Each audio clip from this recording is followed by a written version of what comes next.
there is a moment in this World Cup that nobody planned for. Not FIFA, not the broadcasters, not the analysts who spent months telling us this would be the biggest and most polished tournament in football history. On June 15th, Spain, the reigning European champions and one of the strongest teams on the planet, walked onto the field expecting to continue their march through the tournament. Across from them stood Cape Verde, an island nation of roughly 560,000 people appearing in only its second World Cup. The match ended 0-0, and that result immediately became one of the stories of the tournament. But the deeper you look, the stranger it gets, because that draw was not an isolated surprise. It was one piece of something much larger. Across the opening days of the 2026 World Cup, 5 separate acts of resistance emerged from 5 very different places. Different teams, different players, different circumstances. Yet somehow they all pointed toward the same question. What happens when the people inside the tournament start pushing back against the machine running it? Because the first revolt did not happen on a football pitch. It happened in front of a microphone. Brazil found themselves in a tense match against Morocco at MetLife Stadium. The pressure was building. The game was slipping away. Then Vinícius Júnior produced a moment of genuine brilliance, cutting inside and finding the equalizer. The stadium erupted. The broadcasters got exactly what they wanted. And then something unexpected happened. Under tournament protocols, designated players are expected to participate in halftime interviews. These interviews are not optional in practice. They are embedded into television agreements worth enormous amounts of money. The system expects compliance. Vinícius refused. Not later, not after negotiations, immediately. According to reports, when media officials warned that a refusal could result in a financial penalty, the response was simple. They would pay, but they would not talk. He refused. At first glance, it looked like a superstar being difficult. That was the easy explanation, but the reaction around football suggested something else entirely. Many players understood exactly what he was doing, because this wasn't really about an interview. It was about who controls the tournament experience. And that is where another controversy suddenly entered the picture. Before the World Cup even began, dozens of players had signed an open letter regarding heat conditions and player safety. Their argument was straightforward. The existing cooling breaks were not sufficient under certain temperatures. They wanted longer breaks, 6 minutes, scientific oversight, independent verification of conditions. FIFA kept the 3-minute format. Officially, the breaks existed for welfare. Critics saw something different, because those same breaks happened to create perfect commercial windows. 3 minutes, predictable timing, maximum advertising value. Suddenly, the Vinícius incident looked less like a personal dispute and more like a symbolic rejection of a system many players felt was listening to contracts more carefully than athletes. And that was only the beginning, because if the first revolt was commercial, the second was physical. Everyone celebrated Cape Verde's draw against Spain as a football miracle, and it was. But hidden underneath the result was another story. The 2026 World Cup is unlike any tournament that came before it. It spans 3 countries, massive distances, multiple climates, different time zones, constant movement. The scale is unprecedented. So are the demands. Teams are traveling across enormous geographic areas. Players are adjusting to changing environments almost continuously. Recovery schedules have become more complicated. Logistics have become more demanding. For powerhouse nations with huge budgets, advanced sports science departments, specialized recovery teams, and extensive support networks, those challenges are difficult. For smaller nations, they can become overwhelming. And yet, Cape Verde survived. Not just survived. They frustrated Spain for 90 minutes. The more analysts studied the result, the more it seemed to represent something larger than tactics. It felt like a team refusing to be crushed by structural disadvantages built directly into the tournament format itself. A format they never helped design.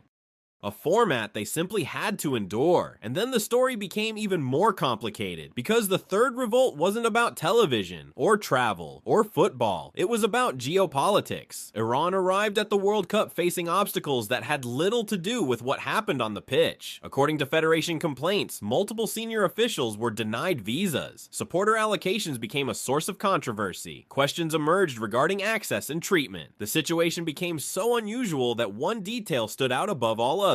Iran's operational base ended up in Mexico, not in the United States, Mexico. The team then crossed international borders in order to participate in matches. Think about that for a moment. One of the world's biggest sporting events was promoting inclusion, global participation, and international unity. Meanwhile, one participating nation was effectively navigating a complex cross-border reality just to function inside the tournament. The contradiction was impossible to ignore, and the players kept going. They trained, they prepared, they competed. In In doing so, they exposed a gap between the language surrounding the event and the operational reality underneath it. The gap was growing fast, because by now, a pattern was emerging. Vinícius pushed back against commercial obligations. Cape Verde pushed back against logistical disadvantages. Iran pushed through geopolitical barriers. Different stories, same tension. The tournament was beginning to reveal friction points that official promotional campaigns could not fully explain. And that brought attention back to the issue that may be affecting every single participant: player welfare. The phrase appeared everywhere before the tournament. Press releases, statements, interviews: player welfare, player welfare, player welfare. Yet critics kept returning to the same question. If welfare is truly the priority, why were athlete requests regarding heat protocols rejected? The argument wasn't coming from outsiders, it was coming from the players themselves. The people actually running, sprinting, recovering, and competing under those conditions. Their concern was measurable, their request was specific, their proposal was clear, the response remained unchanged, the machine remained intact, and that created another uncomfortable reality. Most players cannot simply walk away. This is the World Cup, the dream of a lifetime. Many have spent decades trying to reach this stage. That changes the power dynamic completely, because when athletes raise concerns while still choosing to compete, some observers argue that everything must be acceptable, but others see something different. They see people accepting difficult conditions because the opportunity is too important to abandon, not because the conditions are ideal. That distinction matters. It matters a lot, because once enough examples start appearing, isolated incidents stop looking isolated. They start looking connected, and the first week of this World Cup has produced a remarkable collection of connected tensions. A superstar willing to accept punishment rather than cooperate. A small nation refusing to collapse under structural disadvantages. A team navigating international complications simply to participate. Players publicly questioning safety protocols. Athletes increasingly drawing attention to the difference between official messaging and lived experience. Individually, each story can be explained away.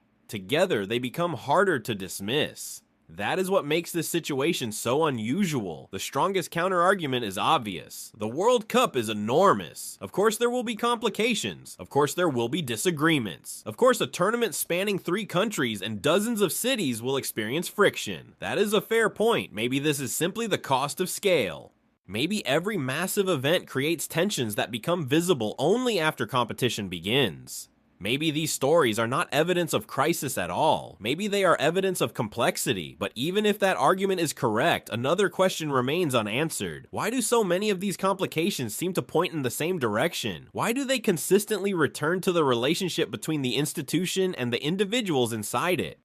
Why does the conversation keep circling back to control, logistics, welfare, access, and autonomy? That is the unresolved part of the story, and it may become even more important as the tournament continues, because the opening week has already produced something nobody expected. Not just surprising results, not just controversy, not just headlines. It has produced resistance, some loud, some quiet, some political, some physical, some commercial, but resistance all the same. The official narrative describes the 2026 World Cup as the most ambitious and inclusive tournament ever created. The reality on the ground appears more complicated, between the marketing language and the operational experience, between the promises and the practical challenges, between the machine and the people inside it. A growing tension has become impossible to ignore. The question now is whether these first 5 revolts are early warnings of a deeper structural shift inside global football, or whether they are simply the unavoidable friction created when a sporting event becomes so massive that the people running it can no longer hear the people living it, and that question remains completely unanswered.